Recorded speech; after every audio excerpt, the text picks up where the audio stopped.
I want to increase the size of our sanctuary by 2. I want to double the size of it so that no one who has an opportunity to get in is turned away because we don't have a seat. We can't wait on the insurance company to do that. I need you from around the world. If I've ever preached a message that has touched your spirit. Okay, now we getting close to it, y'all. I want you to listen to this. If I've ever spoken into your life and you started the company that you were not going to start had I not pushed you in faith. If you were thinking about ending your own life, but somehow God gave me a word that made you fight to live another day, I need you.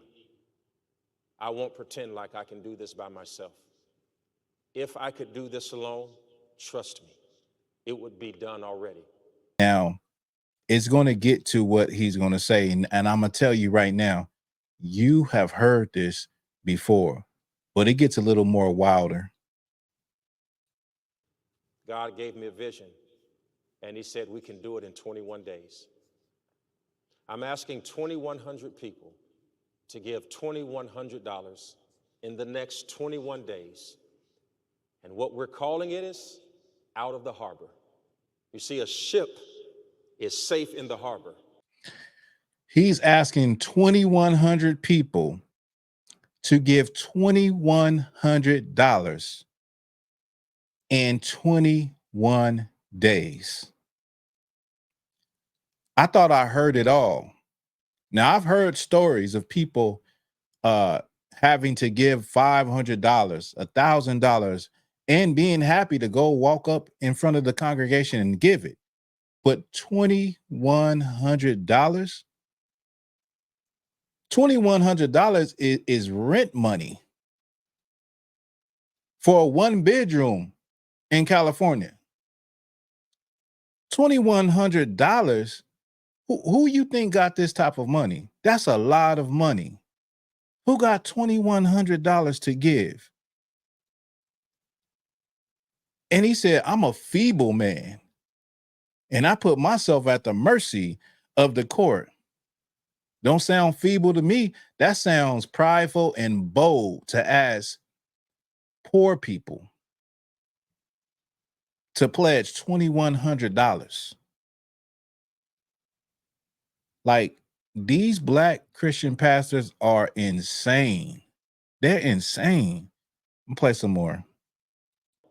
But that's not what it was designed for. And right now, our ship is in the harbor. But you're going to help me through focus and resources. This nigga said, but you're going to help me. He said, but you heard how he said that? But you're going to help me through focus and resources. To come sailing out of the harbor, not next month, not next year, but now. It would be easy to retreat and recreate the same space that we had. But we are far too bold for that, far too fearless to accept yesterday. We will enter into uncharted waters, searching for God's glory, and we can achieve greatness together, but we can do nothing apart. I've seen the lightning flashing. I've heard the thunder roaring. I've even felt sin breakers dashing, trying to conquer my soul. This is But crazy. I hear the small, still voice of God saying, fight on. And he promised to never leave us alone. God is not shifting us to the exact same spot. He wants us to move forward. And you know, I'm not at. He said God wants us to move forward.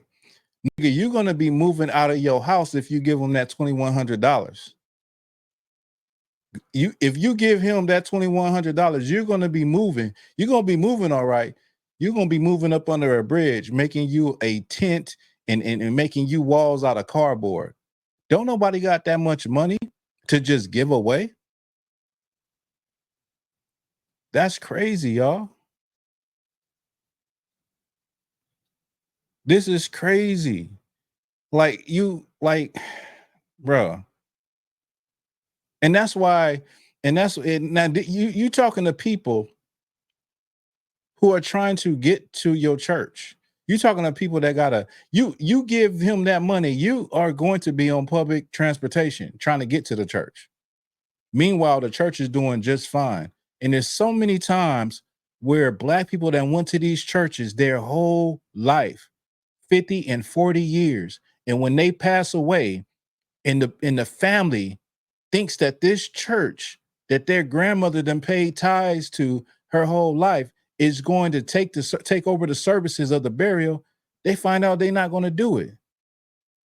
Black people get played all the time when it comes to the Black Christian church. $2,100. Like, I'm speechless, y'all, because it's just crazy. It's crazy to even fix your mouth to ask people who are the poorer people on this planet, in this in the West, in America, for $2,100. He said, and you're going to do it. And he's sitting up there acting like he's so humble. He's so, meager. And he's so, I'm a feeble man. Then he switches the lingo up and says, and you're going to do it with resources and focus. That's crafty, y'all. That's crafty. And the crazy part is, that there are people that believe in these pastors so much, they're going to do it. When I was looking at this video, there was a lot of women in the live feed of this video that was agreeing with him. There's a lot of people that are going to pledge that money. Let me tell you something. The guy that he's talking about is the God that sent that storm and knocked that damn church down. He telling people God is saying, no, build it bigger. No, God knocked it down. He's giving you a message.